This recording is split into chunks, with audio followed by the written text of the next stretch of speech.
तरी मला ही विजयाची सभा वाटत नाही, ही तुमच्या अस्तित्वाची त्या ठिकाणी सभा आहे.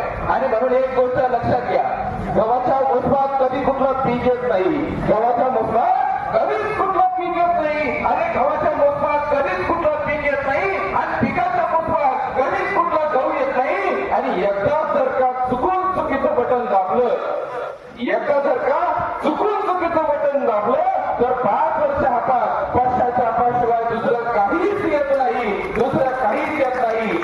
ज्यावेळेस आमच्या गाड्या आतमध्ये या ठिकाणी वळाल्या आणि वळाल्यानंतर आम्हाला कळालं ही फक्त मागची 5 वर्ष नाही तर अनेक वर्ष त्या ठिकाणी पश्चातापाची वेळ त्या ठिकाणी आपल्यावर आलेली आहे. आणि म्हणून पुढची पश्चातापाची वेळ त्या ठिकाणी आपल्यावर येऊ नये म्हणून आपल्याला सगळ्यांनी या ठिकाणी बसायचंय, ही सभा ऐकायची आहे. आणि ही सभा ऐकल्यानंतर येत्या 7 तारखेला 1 नंबरच्या माणसांना 1 नंबरचं बटन दाबून त्या ठिकाणी येणाऱ्या 9 तारखेला विजयाचा गुलाल आपल्याला त्या ठिकाणी धरायचा आहे.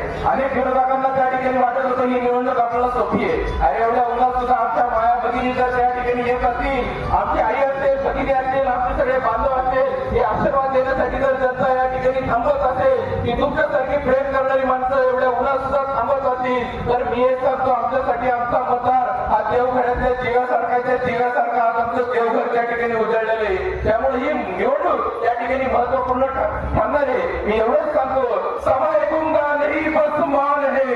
त्यांना वाटतं की आता काय आपली इलेक्शन सोपी झालं, पण आजची ही जीवाभावाची माणसं बघितल्यानंतर एवढंच सांगतो, सभा ऐकून का नाही बस मान आहे. अरे वाला समय बताएगा मनोहर अन्ना और प्रशांत भाऊ कौन है.